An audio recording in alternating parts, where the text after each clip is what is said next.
Welcome back to the deep dive. Today we're tackling something that, based on the sources you sent, is, well, it's the absolute game changer in language learning. It really is. We're talking about that mental shift, how to stop translating in your head and, actually start thinking directly in English. That's the goal. It's the key difference between feeling fluent and feeling stuck. Yeah. Our mission here is to give you some really practical ways to get past that block. That frustrating moment where you're constantly converting every single thought. Exactly. We want you to start processing your thoughts directly without that extra step. I think every learner knows that feeling. You're in a conversation, things are moving fast, and your brain is it's running two programs at once. Right. Program A is thinking in your native language, and Program B is frantically trying to translate it. And by the time you've got the sentence ready, the conversation has moved on. The sources you sent described it perfectly. It feels like you're trying to catch up to a train that's already left the station. Yeah. It's not that you don't know the words. It's a processing speed issue, a bottleneck. So what we're talking about today is how to short-circuit that whole delay. It frees up so much mental energy. It lowers your cognitive load and puts you back in the driver's seat. Okay, so we've broken this down into 7 practical tips, starting with the ones focused on, I guess, your environment and keeping things simple. Let's jump in. All right, tip number 1, this one's a classic. Labeling objects around you, like literally covering your apartment in sticky notes. Yeah, turning your home into a bit of an art project. But the sources explain why it's so powerful. It's not just about seeing the word. It's neurological, right? Exactly. You're making your entire environment a constant passive learning space.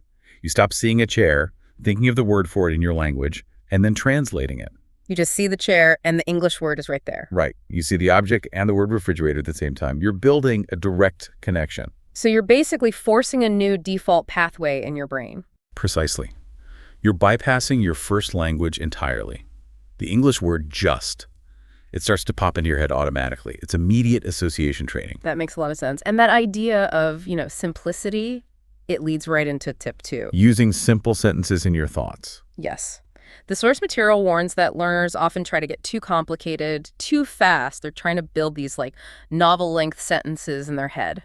And that just leads to frustration. I mean, why do we feel the need to think in these really complex, nuanced ways when we're just trying to build up processing speed? So the action here is to just simplify. Force yourself to think in really straightforward phrases.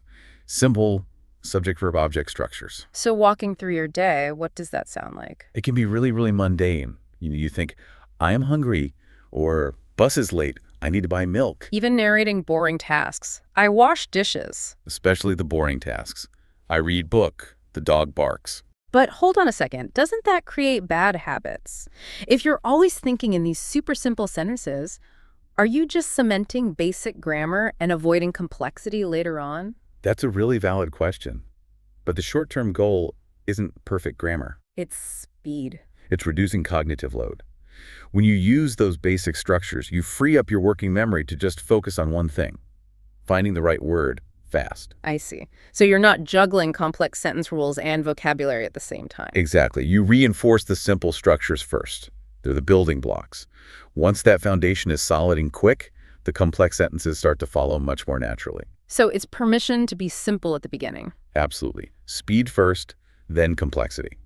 Which brings us to our next section, which is all about taking this practice internal. Mental practice. Let's talk about tip number 3, self-talk in English. This is where you really start to leverage those simple sentences. You start having full conversations, but just with yourself. It's the ultimate low-stakes practice. Totally.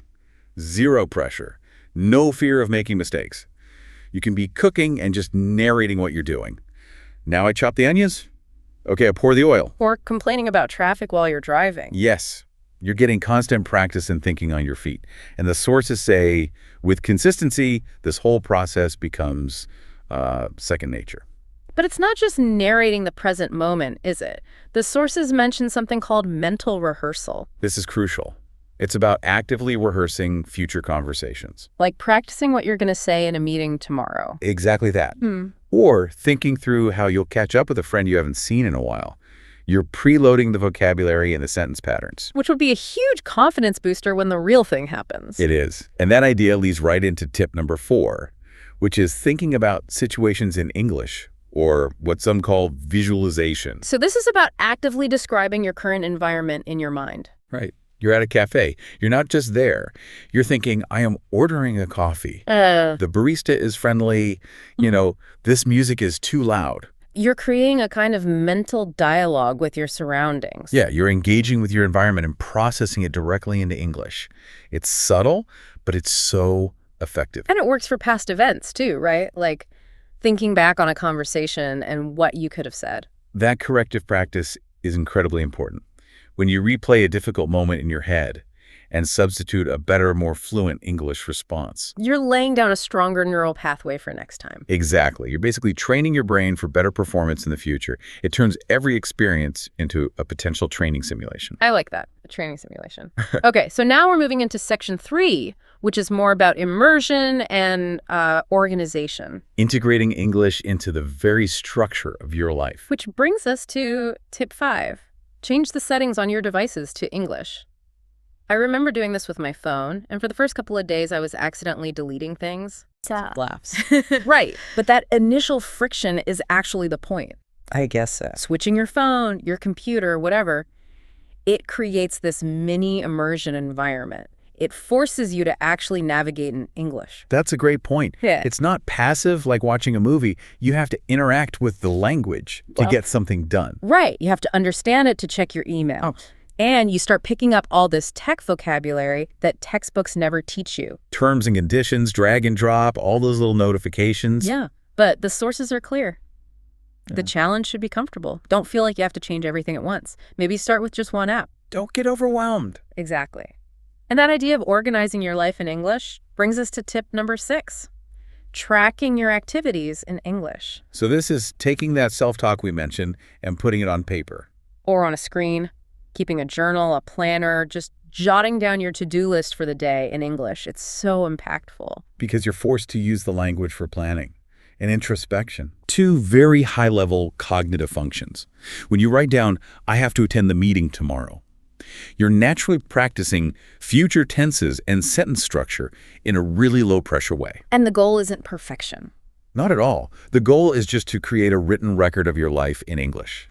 It powerfully reinforces the language. Okay, so this brings us to our last section, which is all about modern communication. And probably the lowest stakes way to start producing the language publicly. Tip number 7, text in English. So practical. Messaging friends, posting on social media, joining an online group. It makes English a tool for real social connection. And it's way less intimidating than speaking face-to-face. So much less. It's asynchronous. Meaning you have time to think. You have time to think, to construct your response, even look up a word if you need to. The other person doesn't know. It's practice with a safety net. So that time you take to build a good sentence in a text, that skill transfers over to speaking. It absolutely does. You're training your brain's sentence construction ability. Over time, that speed in texting translates directly to more fluent spoken responses. It's the perfect stepping stone. So we've gone through 7 pretty targeted strategies here, but they all point to the same goal. Removing that translation bottleneck. Yeah. I think the main takeaway from all these sources is it's about consistency. It's not about being perfect. It's about making English a natural part of your routine. Whether that's labeling your coffee maker or just narrating your drive to work. These steps directly train your brain to process thoughts in English, and that's what really ultimately boosts your confidence. And looking back at the concepts, it really is a game changer. Using simple sentences helps reinforce the basics until they become second nature. And things like mental rehearsal get you ready for the real world. It's all connected. It's a journey, for sure, but you see results surprisingly quickly if you stick with it. So what does this all mean for you, our listener? We've talked a lot about mental rehearsal and narrating your daily life. If you consistently do this, if you rehearse future conversations and describe your whole day entirely in English, are you, in a way, building a completely new English-speaking persona in your mind, one that's separate from your native language self? I think you are. And that internal shift, that new mental default, that's the very definition of fluency. Thank you for sharing these sources with us for this deep dive. Our advice is to start small. Maybe just mentally narrate the next thing you do today and just see how it feels.